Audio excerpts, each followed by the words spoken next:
Pan India star Prabhas కథానాయకుడిగా నాగ్ అశ్విన్ దర్శకత్వంలో తెరకెక్కుతున్న సైన్స్ ఫిక్షన్ థ్రిల్లర్ కల్కి 2898 భారీ అంచనాల మధ్య మే 9న రిలీజ్ అవుతున్న సంగతి తెలిసిందే.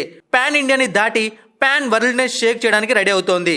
కల్కి ద్వారా ప్రపంచానికి ఫ్యూచర్ ఇండియాని చూపించబోతున్నారు.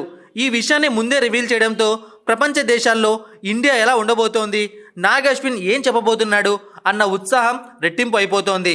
ఇక ఈ సినిమా కోసం అత్యాధునిక టెక్నాలజీని వినియోగించడంతో వరల్డ్ టెక్నీషియన్లు సైతం రిలీజ్ కోసం అంతే ఆసక్తికరంగా ఎదురు చూస్తున్నారు. ఇలా ఎటు చూసినా వరల్డ్ అంతా కల్కి మాయలోనే ఉంది.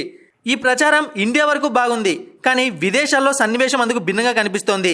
కల్కితో పాటు మరో 2 మోస్ట్ అవైటెడ్ హాలీవుడ్ చిత్రాలు అదే రోజు రిలీజ్ అవుతున్నాయి.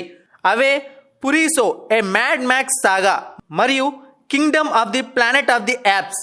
ఈ 2 ఫ్రాంచైజీలకు ప్రపంచవ్యాప్తంగా చాలా మంది ఫ్యాన్స్ ఉన్నారు. ఇతర దేశాల నుంచే కాదు, మన దేశంలో కూడా ఈ సినిమాలంటే పిచ్చిగా వెయిట్ చేస్తున్న వాళ్ళలో కొంతమంది ఉంటారు. కానీ ఇక్కడ ఈ 2 సినిమాలకు పెద్ద పోటీ కాదు. కానీ ఇతర దేశాల నుంచి మాత్రం కల్కికి పంచ్ తప్పదని తెలుస్తోంది. ఇవన్నీ పక్కన పెడితే కల్కికి వాటి రూపంలో ఆరంభంలోనే ఎదురుదెబ్బ తగలబోతోందని తెలుస్తోంది.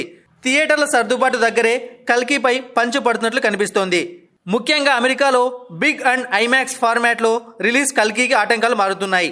Planet of the Apes May 9న రిలీజ్ అవ్వడంతో 2 వారాల పాటు ఐమాక్స్ బిగ్ ఫార్మాట్ స్క్రీన్లని హాలీవుడ్ చిత్రానికే కేటాయించినట్లు ఇప్పటికే ఒప్పందం జరిగిపోయింది.